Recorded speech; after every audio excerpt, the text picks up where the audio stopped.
Hello दोस्तों, नमस्ते प्रणाम। मैं संगीता कश्यप अपने यूट्यूब चैनल में सभी दर्शकों का स्वागत करती हूँ। मैं एक धोबी नाच गीत लेके आई हूँ दोस्तों। अगर गीत अच्छा लगे तो कमेंट करके ज़रूर बताना, लाइक करना, शेयर करना, मेरे चैनल को सब्सक्राइब करना और कमेंट करके ज़रूर बताना दोस्तों गीत आप लोगों को कैसा लगा।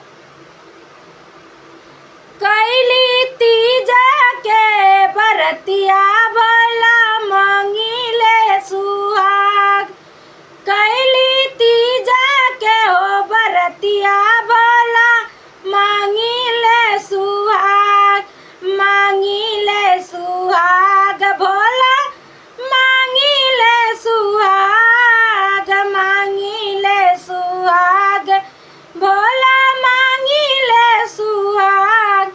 कैली तीजा के हो बरतिया भोला मांगी ले सुहाग, कैली तीजा के हो बरतिया भोला मांगी ले सुहाग। मांगत में टीका सोए विधिया लीलार हो, मांगिया में टीका सोए सोए विधिया लीलार हो, मांगिया में टीका सोए सोए विधिया लीलार हो। भोला से दूरा से भरल रहे मांगिया हमारा, भोला से दूरा से भरल रहे मांगिया हमार।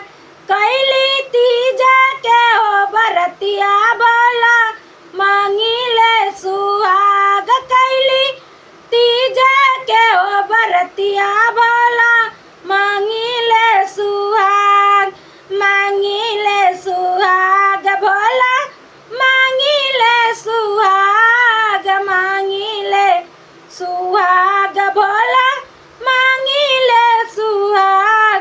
कैली तीजा के हो बरतिया भोला मांगी ले सुहाग, कैली तीजा के हो बरतिया भोला मांगी ले सुहाग।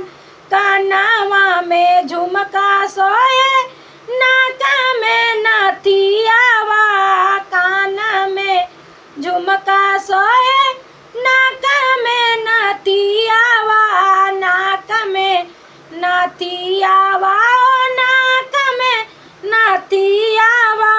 भोले साजल रहे हरवा से गरबा हमार, भोला साजल रहे हरवा से गरबा हमार। कैली तीजा के हो बरतिया भोला मांगी ले सुहाग, कैली तीजा के हो बरतिया भोला मांगी ले सुहाग, मांगी ले सुहाग भोला, मांगी ले सुहाग, मांगी ले सुहाग भोला, मांगी ले सुहाग। कैली तीजा के हो बरतिया भोला मांगी ले सुहाग, कैली तीजा के हो बरतिया भोला मांगी ले सुहाग।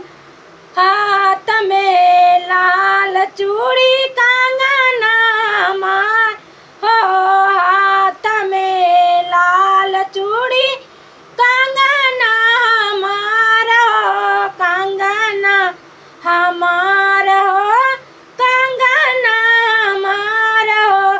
भोला साजल रहे मेहंदी से हथवा हमार, भोला साजल रहे हथवा मेहंदी से हमार, भोला साजल रहे मेहंदी से हथवा हमार।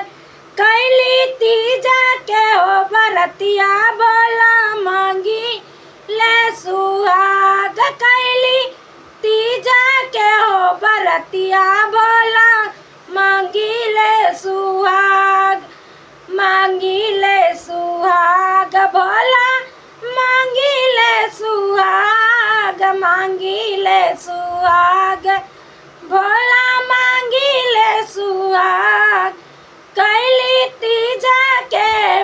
बरतिया भोला मांगी ले सुहाग कैली तीजा के हो बरतिया भोला